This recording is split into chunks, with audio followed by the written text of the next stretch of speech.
Connie, we're dealing with some clouds rolling through. We're kind of in luck, if you will, here this afternoon today. Things will be changing a little bit more as we guide you into early tomorrow morning and throughout much of the day on Tuesday. Live look downtown, looking towards the junction here on our Louisville Metro camera. What your weather app won't tell you. So storms are unlikely today. I know you look at your weather app, you do see that thunderstorm icon today. It's looking likely all day long, will likely be dry. Now, we cannot rule out just a possibility of an isolated rumble of thunder. The main risk for thunderstorms will be tomorrow, and unfortunately all modes will be likely when it comes to our severe weather risk tomorrow. So again, a little bit closer, we're tracking strong wind. There will be some times of hail with these thunderstorms. Some of these storms could be producing hail up to about quarter to at times golf ball size with them. We're going to be tracking rainfall rates with these thunderstorms in excess of a ½ inch to an inch per hour, and we cannot rule out that possibility of picking up a couple of tornadoes. So it's going to be one of those deals where especially tomorrow you are staying weather aware. Now also notice we're actually levels 2 and 3 on the scale out of 5 with severe weather. So what this means is if you are highlighted in the yellow and the orange shaded areas, this is where there will be high probability of some stronger to severe storms. Now a little bit closer, I'm just going to talk in more detail about when we do show you these highlighted areas. The 1 out of 5 marginal risk of severe weather, this is events that happen where there could be just 1 or 2 isolated storms that turn severe, not a huge deal.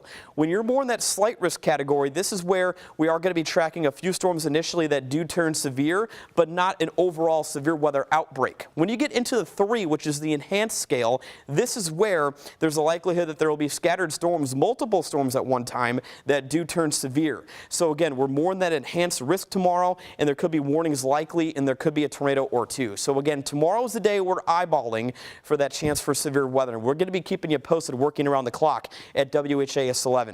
Again, we have the warm, humid air mass to the south of us, frontal boundary draped right over us, so there will be some storms firing up right along the frontal boundary early tomorrow morning in southern Indiana. Those storms will trek down to the south with time, and I'll show you futurecasts in just a moment. But south of that front, dew points are surging well into the 60s. This is tropical humidity for early spring. And our temperatures on the map are in the 70s in a couple of areas. So we do have a fair amount of warm air and very humid air underway. So again, this afternoon likely staying pretty quiet, mostly cloudy conditions except for a spotty storm could be popping up into the afternoon. So again, a little closer on futurecasts. Off to our south and west as we get into about 4 o'clock and it's not 6 p.m. or so, there could be a possible rumble of thunder. As we guide you into much of the daytime hours tomorrow, especially, well, first off, midnight tonight, there will be a couple of spotty storms to the north. Those storms likely won't be severe overnight, but it will be making for some sporadic light rain showers from Scottsburg towards Seymour.